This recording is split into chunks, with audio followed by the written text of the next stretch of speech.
বাংলাদেশের অন্তর্বর্তীকালীন সরকারের পলিথিন উপদেষ্টা ডক্টর রেজওয়ানা হাসান তিনি একটা বিরাট স্বীকারোক্তি দিয়েছেন। বাংলাদেশে মৌলবাদের উত্থান, নারীদের প্রতি যে অসম্মান, নারীদের যে হেনস্থা করা হয়েছে গত 17-18 মাস, তিনি সেটা অকপটে স্বীকার করে নিয়েছেন এবং তিনি একটা চোখ ধাঁধানো সাক্ষাৎকার দিয়েছেন এবং সেখানে বলেছেন বিগত নির্বাচন, যে নির্বাচনের মধ্য দিয়ে বিএনপি ক্ষমতায় আসছে, এই নির্বাচন ভোট ইঞ্জিনিয়ারিং করা হয়েছে।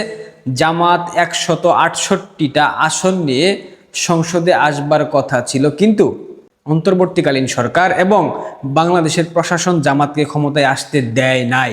এরপর জামাতের আবু তাহের যে বাচাল লোকটা আছে, সে বলেই দিয়েছে, দেখেন কি বলেছে, খলিলুর রহমানকে জিজ্ঞাসাবাদের আওতায় আনা উচিত। কি ধরনের ষড়যন্ত্র সাবেক উপদেষ্টা রিজওয়ানা সহ তারা করেছেন তা জানতে, যা দ্বারা জাতিকে একটি সুষ্ঠু নির্বাচন থেকে বঞ্চিত করা হয়েছে। এইটা গেল ভোট কারচুপি নিয়ে একটা সরল স্বীকারোক্তি।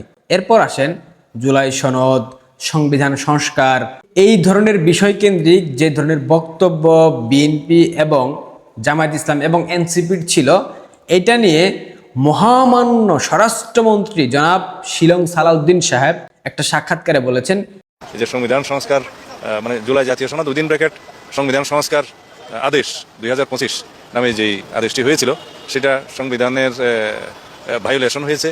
আগামী 12 তারিখে জাতীয় সংসদের প্রথম অধিবেশন বসবে এই নবনির্বাচিত সংসদের। সেখানে সংসদ সদস্য হিসেবে আমরা যারা শপথ গ্রহণ করেছি তারা সংসদ সদস্য হিসেবে যোগদান করব। এর বাইরে সংবিধান সংস্কার পরিষদ নামে কিছু না থাকায় যারা তাদের সংস্কার পরিষদের সদস্য হিসেবে শপথ নিয়েছে সেটা তাদের নিজস্ব ব্যাপার, কিন্তু জাতীয় সংসদে তারা সেই হিসেবে অংশগ্রহণ করতে পারে না, শুধুমাত্র সংসদ সদস্যগণই অংশগ্রহণ করতে পারে।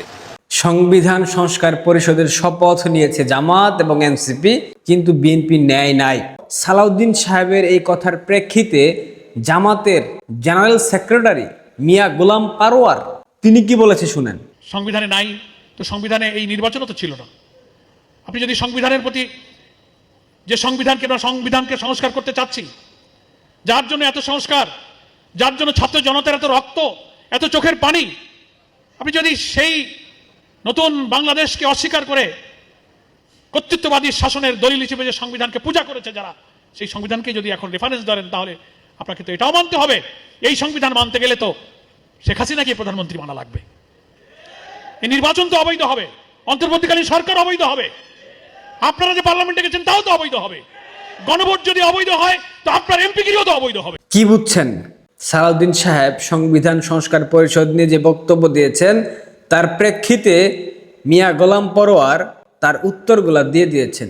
ঠিক এই কথাগুলা আমরা গত 18 মাস বলে আসছি এবং আমাদের প্রত্যেকটা কমেন্ট বক্সে অশ্লীলভাবে আমাদেরকে গালিগালাজ করা হয়েছে। আমাদের 14 গোষ্ঠী তুলে গালি দিয়েছেন আপনারা বলতেন আওয়ামী লীগের দালাল, ভারতের দালাল, মোদির দালাল, হিন্দুত্ববাদের দালাল, কত কথা বলেছেন।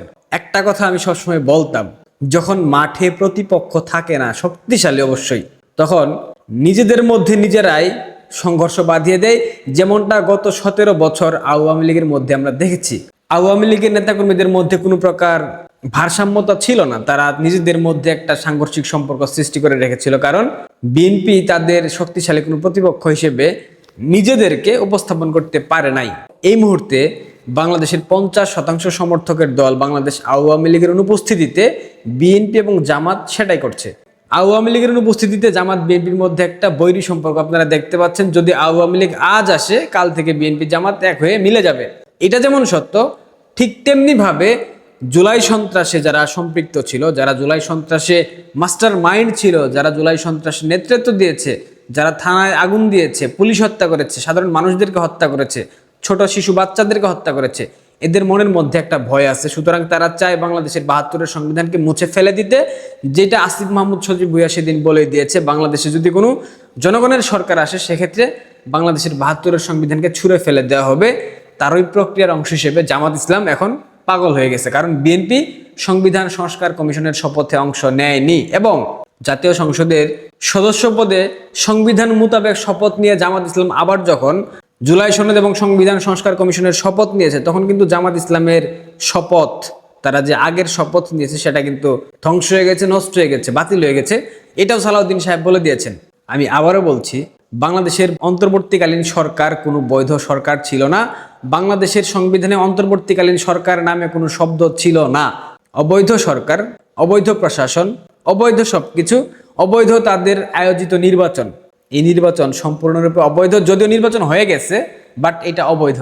অন্তর্বর্তীকালীন সরকার এবং জামাত বিএনপির মৌন সমর্থনে কিংবা সরাসরি প্রত্যক্ষ পরোক্ষ সমর্থনে মার্কিন যুক্তরাষ্ট্রের সাথে যে বাণিজ্য চুক্তিগুলা হয়েছে বাংলাদেশের সাথে, এই চুক্তিগুলা করার কোনো প্রকার বৈধতা অন্তর্বর্তীকালীন সরকারের ছিল না। কিন্তু জামাত, বিএনপি এবং এনসিপি এবং ডক্টর ইউনূসের অন্তর্বর্তীকালীন সরকার পরিকল্পিতভাবে নিজেরা ক্ষমতার ভাগবাটোয়ারা নিশ্চিত করতে মার্কিন যুক্তরাষ্ট্রের কাছে বাংলাদেশের ভূখণ্ডকে বিক্রি করে দিয়েছে।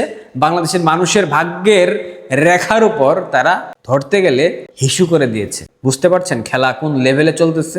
ঠিক সেম কথাগুলো আমরা বলতাম, আমাদেরকে দালাল আখ্যা দিতেন, এখন তারাই বলতেছে, অদূর ভবিষ্যতে আরো বলবে। আচ্ছা, আমার একটা প্রশ্ন, আপনি যেই সংবিধানে শপথ নিলেন, যেই সংবিধানকে সমুন্নত রাখার শপথ নিলেন, আপনি ঠিক কিভাবে কয়েক ঘন্টার ব্যবধানে কিংবা ঠিক কদিন পর সেই সংবিধানকে ছুঁড়ে ফেলে দেওয়ার অভিপ্রায় ব্যক্ত করেন? এটা কি সুস্থ স্বাভাবিক মস্তিষ্কের কোনো মানুষের মধ্যে পড়ে? সংবিধানের শপথ তাহলে কেন নিলেন? যদি এই সংবিধান ছুঁড়ে ফেলেই দেবেন, সেক্ষেত্রে শপথ নেওয়ার তো কোনো মানে ছিল না। এটা জামাতকে কে বুঝাবে? এটা এনসিপিকে কে বুঝাবে?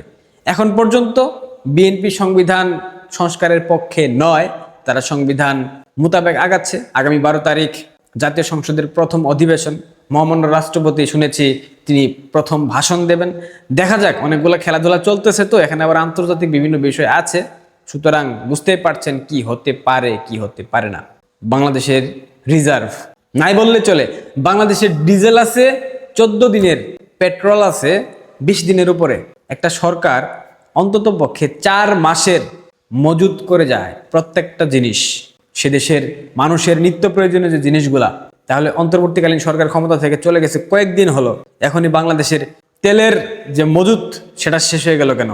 29 বিলিয়ন মার্কিন ডলারের যে গল্প ইউনূস শুনিয়ে গেছে, সেটা যে নাই তার প্রমাণ খুব শীঘ্রই পেতে যাচ্ছেন। এবং এরা নিজেদের মধ্যে ক্ষমতার ভাগবাটোয়ারা নিয়ে, অর্থাৎ জামাত, বিএনপি, এনসিপি কামড়াকামড়ি করবে, মাঝ দিয়ে বাংলাদেশের মানুষের ভাগ্যের আকাশে ভারী একটা বর্জ্যপাত সহ বৃষ্টি নামবে। ভালো থাকবেন, দেখেন যা ভালো মনে করেন। ধন্যবাদ।